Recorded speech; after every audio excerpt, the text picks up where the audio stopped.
आज आम जड़े स्वाधीनता संग्रामी विषय कथा भारत को स्वाधीन करने जहाँ नारा थिला मते रक्त दियो मु तुमको स्वाधीनता देवी।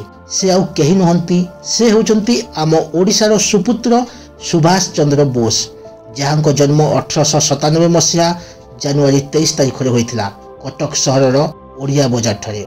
पिता नाम थिला जानकीनाथ बोस और माता नाम थिला प्रभावती देवी। तांको बापा कटक हाईकोर्ट रे जड़े नामकरा वकिल और माता थिले सुगृहिणी तथा धर्मपरायणा नारी। सुभाष को पाठपढ़ा 5 वर्ष बयस ही आरंभ हो जाइतिला। सुभाष बोस को प्रखर स्मृति शक्ति और विचक्षण बुद्धि को आखि आगे रखी तांको प्रधान शिक्षक सुभाष को जड़े देशभक्त तथा आदर्शवादी छात्र रूपे गढ़ी तोलिबारे प्रयास करथिले। सुभाष कटक रेभेन्सा कॉलेजिएट स्कूल 1913 मसीह मैट्रिक परीक्षा रे पास करथिले। सुभाष को शिक्षक माने जानिथिले ए पिला दिने बड़ होई देशर नाम रखिबो। सुभाष उच्च शिक्षा पाई कलिकता जाई कलिकता प्रेसिडेंसी कॉलेज रे दर्शन शास्त्र अध्ययन करथिले। एही कॉलेज रे पढुतबा समय रे तांको भितरे देशप्रेम बेस जागृत होइथिला, जेउथि पाई कि तांको सेही कॉलेज रो बहिष्कार करि दिया गला। सुभाष बोस 1920 मसीह रे प्रथम थर रे ही आईसीएस परीक्षा रे पास करथिले एवं तालीम नेउथिले। सेही समय रे गांधीजी को नेतृत्व रे भारत रे असहयोग आंदोलन हेउथिला। एही आंदोलन रे युवक माने किए चाकरी छाड़ी तो किए कॉलेज पाठपढ़ा छाड़ी जोग देउथिले। सुभाष बोस मध्य अधारू आईसीएस तालीम छाड़ी देई गांधीजी को भेट करथिले। सेही समय रे ही तांकर देशप्रेम तथा स्वाधीनता संग्रामी जीवन आरंभ होइतिला।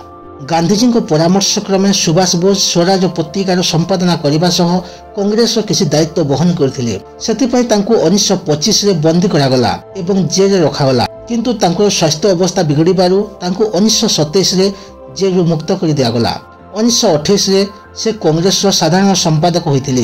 परे परे 1930 ରୁ 1933 मसीहा मध्य रे तांको बहुबार बंदी करा जायतिला। गांधीजी और सुभाष को चिंताधारा मिसु नथिला।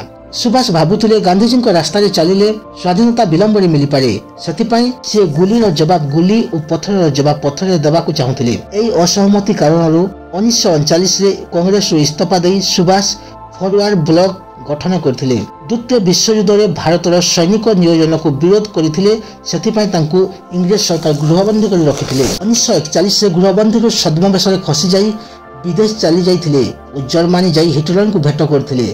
तासह जापान रे बंदी होइथिबा भारतीय सैनिकों को खलास करी एकजुट करी आजाद हिंद फौज गठन करथिले। एही फौज को नहीं प्रथमे अंडमान और निकोबर द्वीपपुंज को मुक्त करागला।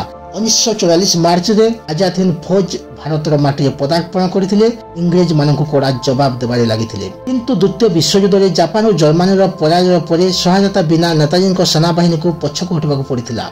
1945 मसीहा अगस्त 18 तारिख रे एक विमान दुर्घटना रे ताइवान ठारे नेताजी सुभाष बोस मृत्यु घटिथिबार अनुमान करा जाए, किंतु यह पछर सत्यता किछि जଣା पड़े नाही। से जहाँ भी होना कहीं आज आम सुभाष चंद्र बोस अमर। वीडियो भल लगे वीडियो गोटे लाइक कर चैनल को सब्सक्राइब कर देबे। धन्यवाद।